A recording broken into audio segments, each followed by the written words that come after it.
وبركاته. الحمد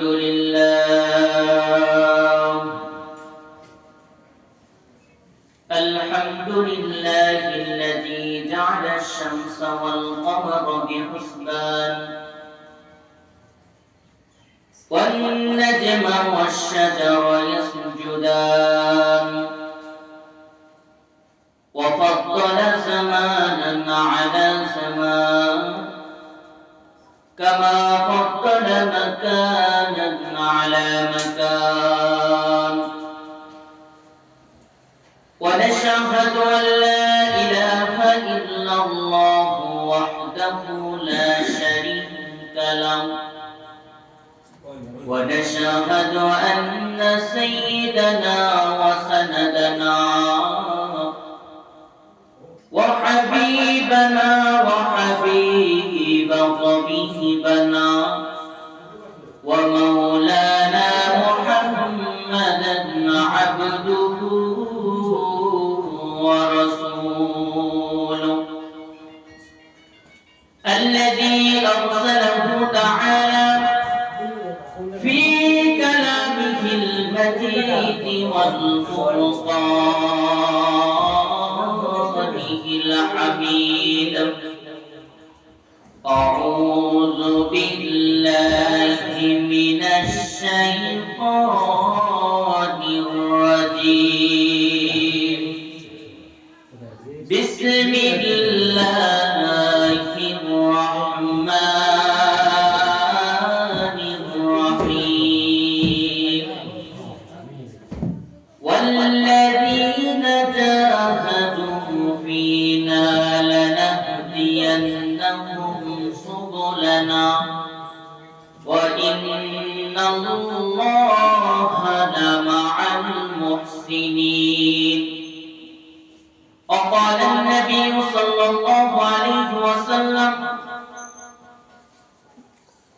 لا يرحم الله من لا يرحم الناس، أو كما قال عليه الصلاة والسلام: إن الله وملائكته يصلون على النبي يا أيها الذين آمنوا صلوا عليه وسلموا تسليما. اللهم صل على سيدنا مولانا محمد وعلى آله سيدنا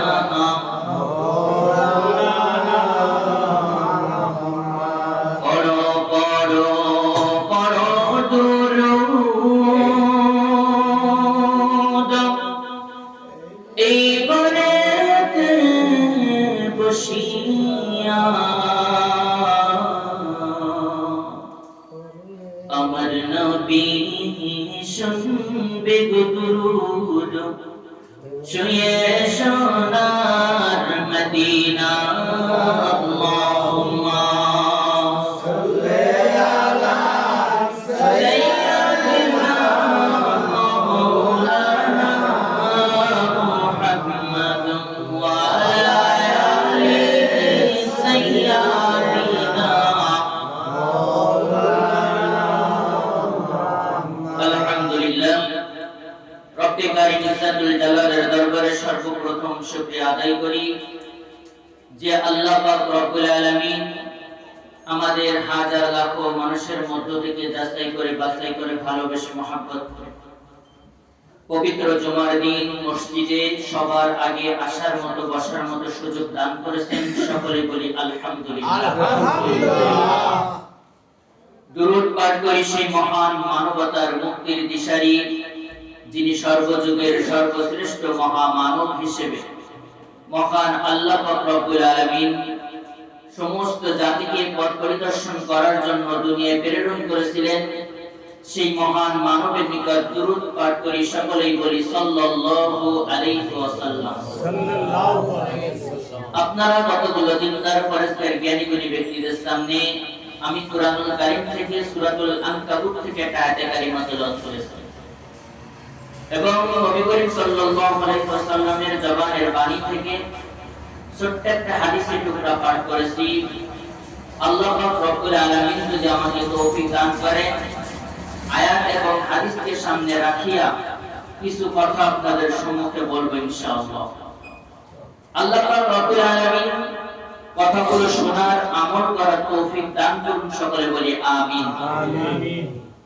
আমি যে আয়াতটা তেলাওয়াত করেছি আয়াতের মধ্যে মহান আল্লাহ পাক রব্বুল আলামিন বলতেছেন, হে দুনিয়ার মানুষ, যদি তোমরা আমার পথে আসার জন্য তোমরা ধাবিত হও, অগ্রসর হও, যদি তোমরা সেই পথগুলো না চিনতে পারো, কোন পথে গেলে মালিককে পাবো, মনের মধ্যে নেক তামান্না তোমার আছে, দৃঢ় বিশ্বাস তোমার আছে যে আমি সঠিক পথ যদি পাই আমি আল্লাহর পথে যাব।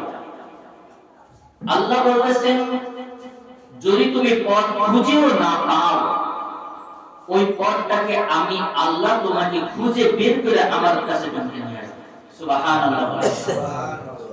যদি আমি পথ যদি না পাই, আল্লাহ আপনাকে খুঁজে বের করে আমাকে আপনাকে সাথে নিয়ে যাবে।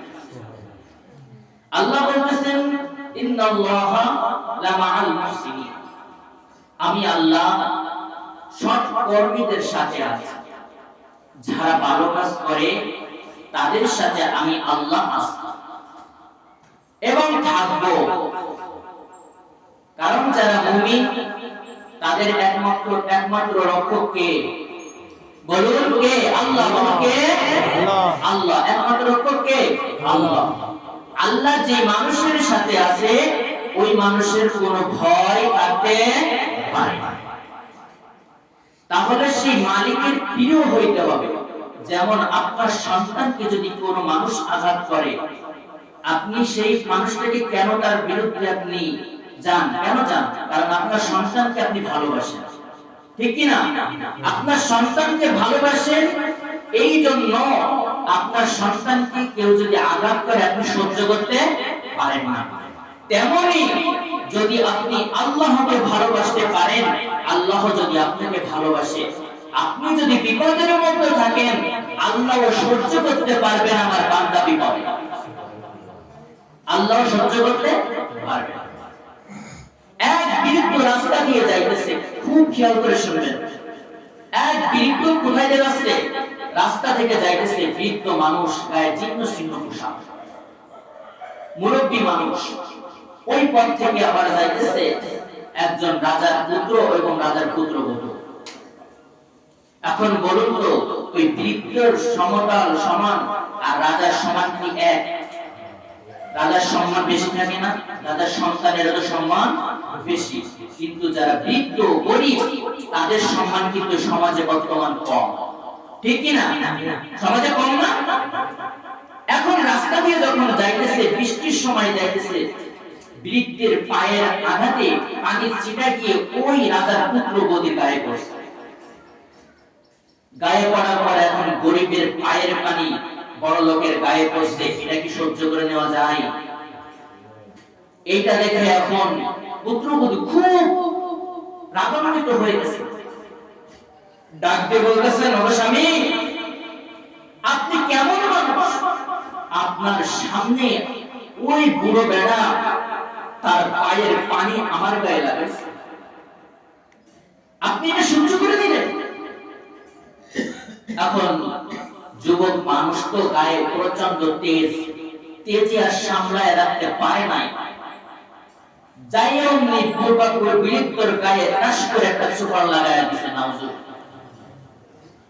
সুপার লাগায় দিতে দেরি আছে, একটা চড় দিতে দেরি আছে। বৃদ্ধ আল্লাহর দরবারে দরখাস্ত দিতে দেরি করে নাই। আল্লাহর কাছে বলছে, মালিক, তারও পছন্দের মানুষ এটা, আমি তো তোমার পছন্দের মানুষ। দেখো, তার পছন্দের প্রিয় মানুষটার গায়ে যখন আমি কাদাসিটা দিয়েছি, আমি তো অনিচ্ছায় দিয়েছি, তাই সহ্য করতে পারে নাই, আমার মুখের উপর হাত বসায়া দিয়েছে। মালিক, আমি তো তোমার পছন্দ, তাহলে তুমি কেমনে সহ্য করতেছো যে আমার বেশি ইচ্ছাকৃতভাবে সুপার দিয়েছে? বৃদ্ধ বলতে দেরি আছে তো আছে, ওই লোকটার সাথে সাথে মৃত্যু বরণ হইতে দেরি হয়। সুবহানাল্লাহ বলবেন না?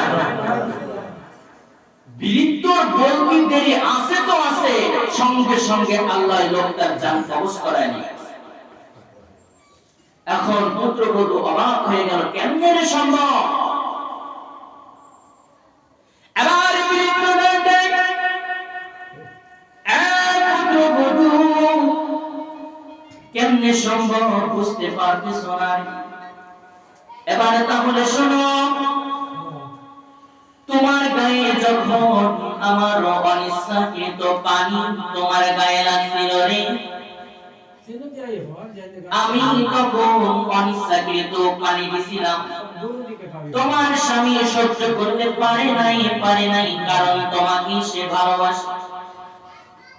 তাই যখনের তেজে আমার মুখের উপর থাপ্পড় লাগাইয়া দিছে রে,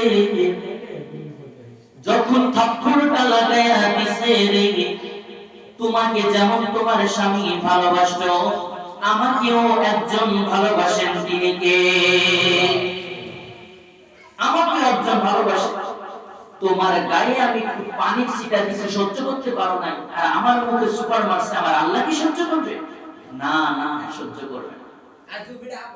মুসলমান বাবাজি, আল্লাহ পাক রব্বুল আলামিন ডাক দিয়ে বলতেছেন, দুনিয়ার মানুষ শোনো, আমার যদি কোনো মুমিন বান্দা বিপদে পড়ে যায় রে, আমি মালিক সহ্য করতে পারি না।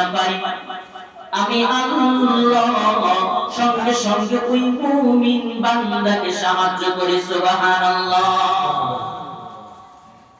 এই জন্য আল্লাহ বলতেছেন, বান্দা যদি রাস্তা খুঁজে না পাও, রাস্তা খুঁজতে থাকো, আমি আল্লাহ তোমাকে রাস্তা দেখায় দিব।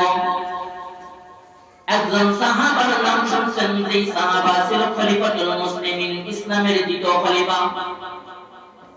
ইসলামের দ্বিতীয় খলিফা হযরত ওমর রাদিয়াল্লাহু তাআলা আনহু, নাম শুনছেন না? যেই ওমরের নাম শুনলে শয়তান পর্যন্ত ভয় পায় করে, যেই ওমরের নাম শুনলে ইবলিস শয়তানও ভয় পাইত, ওই ওমর কিন্তু ইসলাম তখন গ্রহণ করে নাই। আবু জাহেল দারুল মাদওয়ায় সবাইকে গরমত বলে দিলেন, কে পারবা আব্দুল্লাহর বেটা মুহাম্মাদের মাথাটাকে আমার কাছে এনে দিবা? নাউজুবিল্লাহ। আল্লাহর নবীর মাথাটা কে পারবা? আল্লাহর নবীর মাথাটা আমার কাছে এনে দিতে কে পারবা? ওমর ইবনে খাত্তাব দাঁড়ায় গেলেন, দাঁড়ায় যায় বলতেছেন, আমি আল্লাহর নবীর মাথাটা আমি এনে দিতে পারবো। কি পুরস্কার দিবেন? বলে, তুমি যদি আল্লাহর নবীর মাথাটা এনে দিতে পারবে, তোমাকে আমি লাল 100 উট পুরস্কার দিয়ে দেব। নাউজুবিল্লাহ। 100 লাল উট দিব যদি আল্লাহর নবীর মাথা এনে দিতে পারে। ওমর রাদিয়াল্লাহু তাআলা দাঁড়িয়ে বলেন, চিন্তা করবেন না, আমি মাথা এনে দিব। বলে, কতদিন সময় লাগবে? কয় সময় লাগবে মাত্র 3 দিন। কয় দিন? 3 দিন সময় লাগবে। আল্লাহ ডাক দিয়ে বলে, ওমর রে, চিন্তা করো না, ইসলামের ছায়া তলেও আজকে তোমার সময় লাগবে মাত্র 3 দিন। সুবহানাল্লাহ। কয়দিন সময়?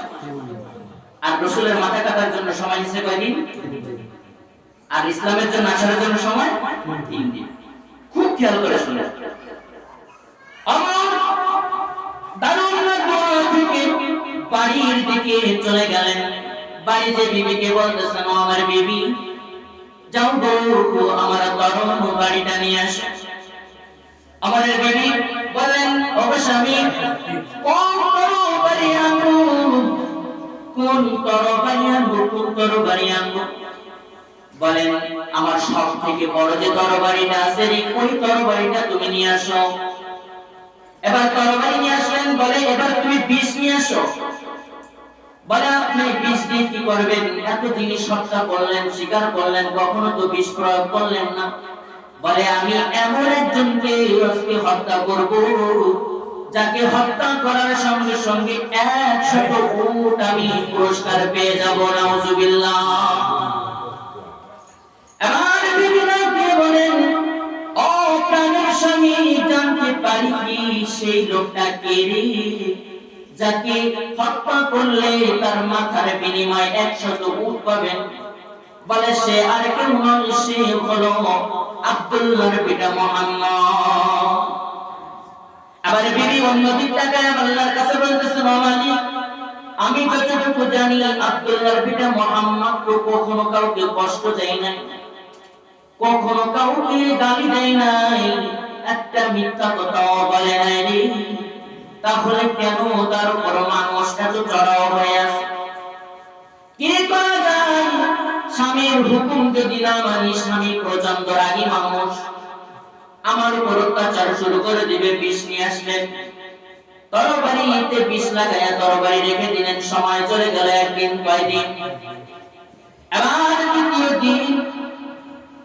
ওমর ঘুমায় আছে, ওমর ঘুমায় আছে। ঘুম থেকে উঠার পরে ওমর যখন ঘুমায় আছে, রাত্রে বেলায় বিবি হঠাৎ করে রাত্রে কান্না শুরু করে দিয়েছে। ওমর জিগায়, কান্না কেন? এবার ওমর পিতা দিয়ে বলে, প্রাণের স্বামী, আমি কান্না করতেছি কেন জানেননি? আপনি যে মুহাম্মদকে হত্যা করার জন্য যাবেন, আমি স্বপ্ন দেখছি রে, আপনি ওমর মুহাম্মদের পাশে হেলে দুলে কোরআন পড়তেছেন। সুবহানাল্লাহ। আপনি যে মুহাম্মদকে হত্যা করতে যাবেন, আমি স্বপ্নে দেখলাম আপনি মুহাম্মদ সাল্লাল্লাহু আলাইহি ওয়াসাল্লামের কাছে গিয়ে হেলে দুলে তার সাথে কোরআন পড়তেছেন। আমার মনে, ও বিবি, কেমন স্বপ্ন দেখলি রে, কেমন স্বপ্ন দেখলি? এই স্বপ্ন দেখতে তোকে কে বললো? এই স্বপ্ন দেখতে তোকে কে বললো? এই স্বপ্ন যে তুই দেখছো, আজকে আমি আর যাব না। সময় চলে গেল, কয়দিন? 2 দিন সময় চলে গেল। এবার 3 নাম্বার দিন উঠলেন। উঠার পরে ওমর বলেন, তরবারিটা দাও। সামনের দিকে অগ্রসর হয়ে গেলেন। পিছন থেকে একটা বালকের কান্নার আওয়াজ ওমরের কানে চলে আসলো। অনেক লম্বা ঘটনা সংক্ষিপ্ত করে দিলাম। ওমরের কানে যখন বাচ্চার কান্নার আওয়াজ চলে আসলো রে, ওমর ডাকতে বলতেছেন, কে পিছনে কান্না করে? আবার ওমরের বিবি ডাকতে বলেন, ও স্বামী, কান্না করতেছে আমাদের বাড়ির রাখাল। বলে, কেন কান্না করে? বলে, কান্না করতেছে আমাদের বাড়ির একটা উট বকরিও নাকি ঘাস মুঠো খাইতেছে না, সব কাঁদতেছে। ওমর বলে, কেমনে? যাই দেখে সত্যি উটগুলো কান্না করতেছে। এখন রাখালকে বলতেছে, রাখাল, তুমি কেন কান্না করো? বলে, মালিক, আমি এত সময় চেষ্টা করতেছি, কিন্তু আমি এই পশু পাখিগুলোকে খাবার খাওয়াইতে পারতেছি না, মুখ ফিরায় নেয়। ওমর বলে, ঠিক আছে, আমার হাতে খাবার দাও। ওমর যখন পশুর কাছে যখন খাবারটা দিয়ে দিলেন, ডানে খাবার দেয়, পশু বামে মুখ ঘুরায় নেয়, চোখের পানি ছেড়ে দিয়ে কান্না করতেছে। মনে হয় তখন বলতেছে মালিকের কাছে, বলতেছে, মালিক, তুমি আমার জবানটা খুলে দাও, আমি তো ওমরকে বলি রে, আমি বনের পশু হইয়া নবীকে চিনলাম, কিন্তু তুমি মানুষ হইয়া নবীকে চিনতে পারলা না। সাইয়্যিদুল কাওনাইন খাতামুল মুরসালিন, সাইয়্যিদুল কাওনাইন খাতামুল মুরসালিন, মসজিদে উশুদ হামারু ইয়াজামিন। তিনি তো এমন নবী, মানব নবী, মানব নবী, মায়ার নবী, দয়ার নবী। ওই নবীকে চিনতে পারলো, বনের পশু পর্যন্ত চিনতে পারলো রে, ওমর চিনতে পারলো না তখন। কিন্তু ওমর এবার কড়া মেজাজ হয়ে গেলেন, ডাক দিয়ে বলেন, হে পশু, তুই খাইলে খা, না খাইলে না খা, যদি মুহাম্মাদের গর্দান আমি আনতে পারি রে, 100 উট আবু জাহেল আমাকে পুরস্কার দিবে। ওমর চলে গেলেন কল্লা আনার জন্য। নাউজুবিল্লাহ। কল্যাণের জন্য চলে গেলেন। প্রতিমধ্যেই তার বন্ধু নাঈমের সঙ্গে দেখা। এবার ডাক দিয়ে বলতেছে, ওমর রে, কোথায় যাও? এত তাড়াহুড়া করে চড়া মেজাজে কোথায় তুমি যাইতেছো? বলতেছে, আমি যাইতেছি মুহাম্মাদের মাথা আনার জন্য, রাস্তা ছেড়ে দাও। এবার ডাক দিয়ে বলেন, তুমি মুহাম্মাদের কল্যাণ আনার জন্য যাইতেছো, বাধা দিব না। তবে শুনিয়া রাখো, অন্যের মাথা আনার আগে আগে নিজের ঘরের দিকে নজর দাও। বলে কেমনে? বলে তুমি তাকায় দেখো, তোমার নিজের বোন, তোমার বোনের পর, তোমার বোনের স্বামী, তোমার বোনাই, তারাও কালেমা পড়ে মুসলমান হয়ে কোরআন তেলাওয়াত করছে। আগে তাদেরকে শায়েস্তা করে তারপরে মুহাম্মাদের কাছে যাও। আমার ওমরের মাথা গরম হয়ে গেল। একটা তরবারিয়া বোনের বাড়ির সামনে হাজির হয়ে গেছে। বোনকে যে ডাক দিছে, এ ফাতেমা বের হও। ফাতেমা তখন কোরআন তেলাওয়াত করতেছে। ওমর যে কান লাগায় শুনে দেখে ঘরের মধ্য থেকে আওয়াজ আসতেছে, তাহা মা আনজালনা আলাইকাল কুরআনা লিতাশকা। ঘরের মধ্য থেকে আওয়াজ আসতেছে, কোরআনের মধুর বাণীর শব্দ ভেসে আসতেছে। এবার ফাতেমা ডাক দিয়ে বলেন, আমার ভাই চলে আসছে। ফাতেমার স্বামীও ভয়তে আতঙ্ক, যে উস্তাদ পড়াইছে উস্তাদ আতঙ্ক। আবার ফাতেমা বলে, ভয় পাইও না, ওমর যে খাত্তাবের ছেলে, আমিও তো সেই খাত্তাবের মেয়ে। ওমরের যদি 100 রাগ থাকে, আমারও রাগ আছে 50। তার রাগ থাকলে আমারও রাগ আছে। আমার ফাতেমা দরজা খুলে দিলেন। এবার চিন্তা করতেছে, আমি আগে ওমরের সাথে কথা বলবো না। আমি মুসলমান, ওমর মুসলমান নয়। ওমর চিন্তা করতেছে, আমি আগে ফাতেমার সাথে কথা বলবো না, কারণ ওইটি আমার বাপ দাদার ধর্মে চুন কালি লাগায়া অন্য ধর্মে চলে গেছে। এদিকে আল্লাহ বলেন, ওয়া মাকারু ওয়া মাকারাল্লাহু ওয়াল্লাহু খায়রুল মাকিরিন। আল্লাহ হলো পরিকল্পনার উত্তম পরিকল্পনাকারী। ওমর দেখে ফাতেমা কথা বলে না, ওমরও কথা বলে না। খলিফাতুল মুসলিমিন ওমর চুপ করে আছে, ফাতেমাও চুপ করে আছে। এক পর্যায়ে ওমর ডাক দিয়ে বলেন, আরে কি করতেছিস? ধমক দিয়ে বলতেছেন, কি করতেছিস, কি করতেছিস এগুলা? এবার ফাতেমা বলতেছেন, আমি যা করতেছি শুনতে চাও? বলে কি করতেছিস? বলে ফাতেমা পড়া শুরু করে দিলেন, ইয়াসিন ওয়াল কুরআনিল হাকীম ইন্নাকা লামিনাল মুসলিমিন। এবার বলেন, কি বলছো বুঝি নাই, আবার একটু পড়া শুরু করে দেন। কার জন্য করতেছ? এবারে বলেন, আশহাদু আল্লা ইলাহা ইল্লাল্লাহু ওয়াহদাহু লা শারীকা লাহু। বলেন মানে কি? এর মানে কি বোঝাইতে চাইতেছ? এবারে বলেন, আরো স্পষ্ট করে দাও। এবারে বলতেছেন, কুল হুয়াল্লাহু আহাদ আল্লাহুস সামাদ লাম ইয়ালিদ ওয়া লাম ইউলাদ ওয়া লাম ইয়াকুল লাহু কুফুয়ান আহাদ। আমার ভাই বুঝতে আর বাকি নাই, মুহাম্মদ যে এক আল্লাহর জন্য নিয়ে আসছে, তুমি সেই এক আল্লাহর ইবাদত করো। এবার ফাতেমা বলে, হ্যাঁ বলতে দেরি আছে যুবক ভাই। হাতের চাবুকটা বের করে ফাতেমার হাতে বাড়ি মারতে ওমর দেরি করে নাই। এমন জোরে বাড়ি মারছে রে, ফাতেমার হাতটা ফাটে রক্ত বের হয়ে গেছে। ফাতেমা জমিনের পরে পড়ে গেছে। বলতেছে, কেমনে পারলি রে তুই বাপ দাদার ধর্মে চুন গালে লাগাই? ফাতেমা ডাক দিয়ে বলতেছেন, ভাই আমাকে কষ্ট দিয়ে মারার থেকে তোমার কাছে তো তরবারি আছে রে, আমাকে দ্বিখণ্ডিত করে দাও, হত্যা করে ফেলে দাও। তবুও ভাই আমি এই মুহাম্মাদের ধর্ম আমি ছাড়ব না, কারণ এই কোরআনের মতো আমি এত জাদু পাইছি রে, এই মধু আমি কোনো জায়গায় পাই নাই, এই মধু আমি কোথাও পাই নাই। কুরআন মধুর বাণী আমি যখনই শুনি আমার মন ভরে যায়। কুরআন মধুর বাণী আমি যখনই শুনি আমার মন ভরে যায়। কি কুরআন মধু লাগে না শুনতে? মধু লাগে তো সকলে? কুরআন শুনতে ভালো লাগে না? আল্লাহ পাক রব্বুল আলামিন ওইদিকে জিবরাইল আমিনকে ডাকে, বলে জিবরাইল তাকা দেখ খেলা জমে গেছে। ওমরের ইসলামের ছায়া তলে আসতে সময় আর বেশি সময় নাই। এবার ওমর ডাকে বলেন, ফাতেমা রে এত কি মধু পাইছো, আমি একটু কোরআনটা পড়তে চাই, আমাকে একটু পড়ায়া দাও।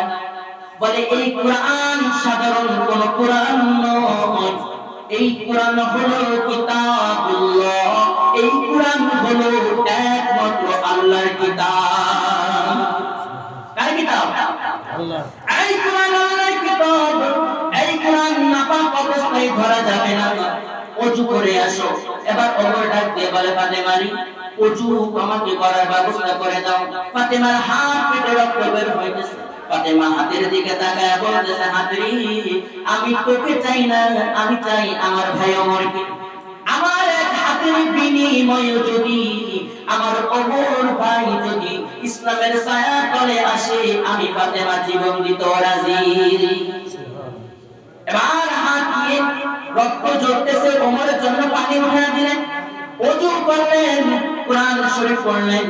মা দিলের মধ্যে আল্লাহ মায়া সৃষ্টি করে দিয়েছে। এবার আল্লাহ জিবরাইলকে পাঠিয়ে দিলেন, যাও জিবরাইল আমার বন্ধুকে সুসংবাদ জানায়া দিয়ে আসো। জিবরাইল আমিন চলে গেলেন, যায় রাসূলকে ডাকতে বলতেছেন, ও আল্লাহর রাসূল একটা আশ্চর্য ঘটনা আজকে ঘটবে, পুরো পৃথিবীর ইতিহাসটা কোন একটা ঘটনা ঘটে যাবে। বলে কি ঘটনা, কি ঘটনা? বলে আজকে একটু পরেই দেখতে পারবেন ওমরের বোন ফাতেমার সঙ্গে ওমর নিজে এসে আপনার কাছে ইসলাম ধর্ম গ্রহণ করবে। সুবহানাল্লাহ। ও রাসূল আপনি আল্লাহর কাছে দোয়া করছিলেন দুইটা ওমরের যে কোনো একটা ওমরকে আপনি ইসলামের ছায়া তলে আনতে বলছিলেন। দুইটা ওমরকে কে চিনতে হবে, একটা হলো ওমর ইবনে হিশাম, একটা হলো ওমর ইবনে খাত্তাব। ওমর ইবনে হিশাম যে সে হচ্ছে আবু জাহেল নামে আমরা যাকে চিনি, আরেকটা হলো ওমর ইবনে খাত্তাব যে হলো খলিফাতুল মুসলিমিন। এবার সমস্ত সাহাবায়ে কিরাম বসে গেলেন। রাসূল পাক দূর থেকে তাকায়া দেখলে ওমর ফাতেমার সাথে আস্তে আস্তে করে সামনের দিকে আসতেছে। ওমর ডাকে বলতেছেন, ও রাসূল আমি খুনি, আমি ওমর খুনি, ও রাসূল আমি ওমর খুনি। সাহাবায়ে কিরাম দূর থেকে দেখে ওমর হাত নাড়াইতে নাড়াইতে আসতেছে।